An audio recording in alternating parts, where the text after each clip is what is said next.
the CERIAS Symposium. We have today as our guest Professor Ed Felten of Princeton University. Ed is well known for those who've been working in areas of security, privacy, policy issues. He's had a number of notable developments in his career, and they include some very interesting work in digital rights management and some of the failings thereof, which have made him all kinds of friends in the recording industry. And most recently, he's been very involved in some of the issues involved with security and accuracy of voting machines. He recently also founded and is director of the Center for Information Technology Policy in addition to his work at CS. And we're very fortunate to have him here today, so please welcome Professor Ed Felten. Thanks. All right, so you may have heard that electronic voting machines pose security problems. That's true. I'll talk today a little bit about why that is, the nature of the problems. I'll talk also a little bit about how it happened.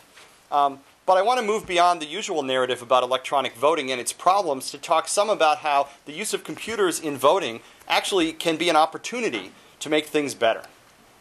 So these machines are maybe a little radioactive, but we can make things better. And this is joint work with 3 graduate students at Princeton, Joe Calandrino, Ari Feldman, and Alex Halderman. All right, our story starts, the story of electronic voting in the US really picked up in 2000. You may remember this guy from the Florida presidential recount in 2000. And what happened here was you had an extremely close election that ended up deciding the presidency. And a lot of people said, this is no way to conduct an election. You had all these stories of hanging chads and dimpled chads and recounts and lawsuits going to the Supreme Court and all that. People that said we can do better. Congress responded to this problem by passing a law called the Help America Vote Act, which provided about $4 billion in funding to states to upgrade their voting machines to new technologies by November 2006. Lots of money for the states, but they had to spend it soon. The result was that a number of electronic voting vendors took machines that had been research prototypes and pushed them into production. And many states bought them. These are so-called DREs, direct recording electronic voting machines. And it's called direct recording electronic because the machine stores the votes, records them directly in the electronic memory of the voting machine. And in many of these cases, the electronic record is the only record of the votes as cast. All right, so DREs are computerized. They have certain advantages over older paper-based voting systems, but they have also certain significant disadvantages, the biggest one of which is that DREs are computers. A DRE is basically just a laptop computer in a different package, and that means because DREs are computers, they're subject to all the computer problems, bugs, viruses, various kinds of attacks, and rootkits, and so on.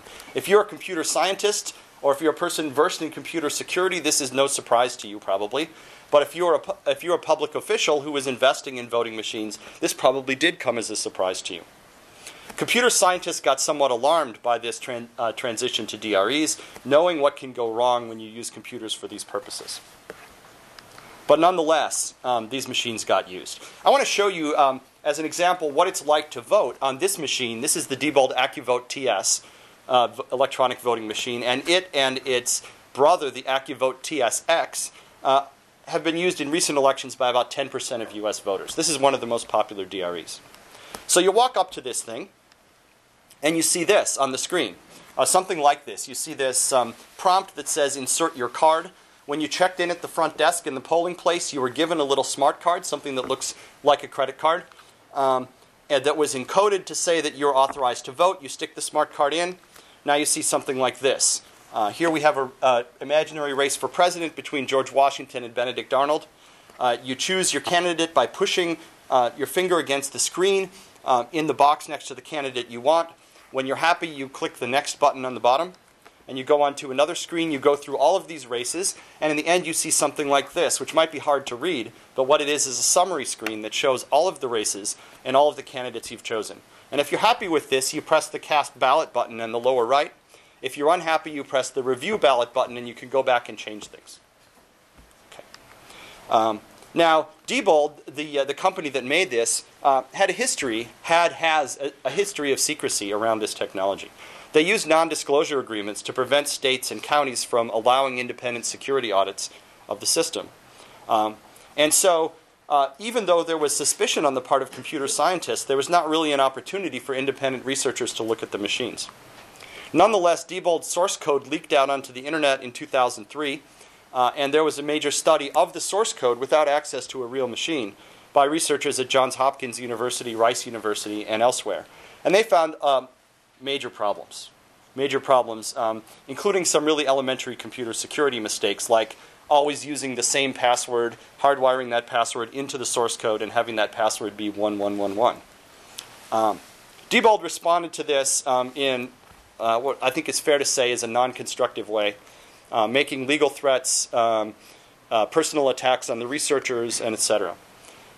In addition, later in 2003, an archive of internal Diebold emails that also leaked out on the net, and that revealed a lot of poor security practices by the developers. You could see the developers discussing problems, and you could see the software development process in action. Nonetheless, as of 2003, indeed until 2006, no independent researchers had ever gotten hold of a real machine. But that changed in 2006 when our research group got hold of an actual Diebold voting machine configured as if for the 2002 Maryland election. We got this machine lawfully from an anonymous private party, someone who asked not to be identified. The software in it is the 2002 version, the version that was actually used in most places in the U.S. in the 2002 election, and in some places in 2004. So this software was a little bit out of date, but it had been fully through the federal certification process and had been used in real elections. And this was, to our knowledge, the first complete independent public security audit of any DRE. So we wanted to do research on this thing, and our research goals were basically these. We wanted to conduct an independent security audit. We wanted to confirm or disconfirm the findings of previous researchers, people like Harry Hursty, the paper by Yoshi Kono and colleagues. That's the Johns Hopkins Rice paper that I talked about before. We wanted to, if we found threats, thought we had identified threats, we wanted to verify them by building demonstration attacks to show that, to convince ourselves that the problems we had found were real. And we wanted to figure out how to do better. And we felt there were a lot of parties who could benefit from seeing this kind of research done, starting with the obvious people, voters and candidates who care about election integrity, election officials, policymakers, and also other researchers. We wanted to provide a case study for other researchers to learn about the technology. All right, so we got this thing, we tore it apart. We looked at the hardware. Here's a photo of the motherboard, and you can see it looks a lot like a PC or laptop motherboard. You can see the processor, the SH3 CPU up there. You can see the SD-RAM, the main RAM. You can see an EEPROM, which is a removable chip that holds the basic code that's used to boot the machine. You can see the flash memory, which serves as stable storage, the equivalent of a disk drive logically, and all of this. So we analyzed this hardware to figure out what it was doing, to figure out what opportunities there might be to modify it. We also took this, we also looked into this EEPROM, which had the boot code, the bootloader, and we pulled it out and put it into an EEPROM reader, and we got out the machine code, which we then reverse engineered laboriously by using a tool like this. This is IDA Pro, which is a disassembler. And what you see over here on the left is the assembly language instructions for a piece of this code. And over on the right, you see the commentary that the graduate students who were doing this reverse engineering work put in. So we laboriously disassembled this software to figure out what it was doing, how it was working, and in particular to look at what kind of security safeguards were built into the system. All right. So our study had three major findings. The first was that malicious software that, if running on the voting machine, can steal votes in a manner that is practically undetectable. By stealing votes, what I mean is that if the voter pushes the button for candidate A, the vote can be recorded for candidate B instead, or it can be recorded correctly for candidate A and then changed later. The malicious software can change votes or misrecord them. It can do this in a way that is effectively impossible to detect. And even though the machine keeps backup copies of the ballots and keeps audit logs and so on of the events that